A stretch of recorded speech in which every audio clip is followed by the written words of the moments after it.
আজকে সকালে ঘুম থেকে উঠে দেখলাম বাইরে ঝমঝমিয়ে বৃষ্টি পড়ছে। ছোটবেলায় যখন ঘুম থেকে উঠতাম স্কুলে যাওয়ার জন্য, আর বাইরে এরকম ঝমঝমিয়ে বৃষ্টি দেখে মা বলতো যে থাক আজকে আর স্কুলে যাওয়া লাগবে না। তখন ঘরে বসে বসে কার্টুন দেখতাম আর মা বানিয়ে দিত বৃষ্টির মরশুমে স্পেশাল ব্রেকফাস্ট। এখন পরে বৃষ্টি কমে গিয়ে একেবারে কটকটে রোদ উঠে গেছে আর আমিও চলে এসেছি বাজারে। বাজার থেকে অনেক রকম মাছ কিনে নিয়ে এসে যেগুলো রান্না হবে সেগুলো সব ধুয়ে টুয়ে বাদ বাকিগুলো ফ্রিজে রেখে দিলাম। ফ্রিজে কিছু পটল ছিল যেগুলো একদম শুকিয়ে যাচ্ছিল, তো ওগুলো দিয়ে তো আর কিছু করা যেত না, তাই জন্য ভাবলাম যে পটলের ভর্তা করে ফেলি। তার জন্য প্রথমে আমি কড়াইতে তেল গরম করে শুকনো লঙ্কা ভেজে নিয়েছি, তারপর পটল, রসুন আর পেঁয়াজ দিয়ে একেবারে ভাজা ভাজা করে ব্লেন্ড করে নিয়েছি, আর লাস্টে দিয়ে দিয়েছি একটু ধনেপাতা।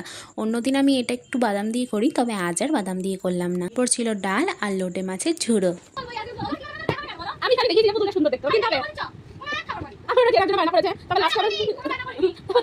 আর এই দেখো আমার বোনের একটা আনদেখা রূপ, যেটা হয়তো তোমরা আজ অব্দি দেখোনি, হচ্ছে খুব তাড়াতাড়ি পর একটা ভিডিওতে।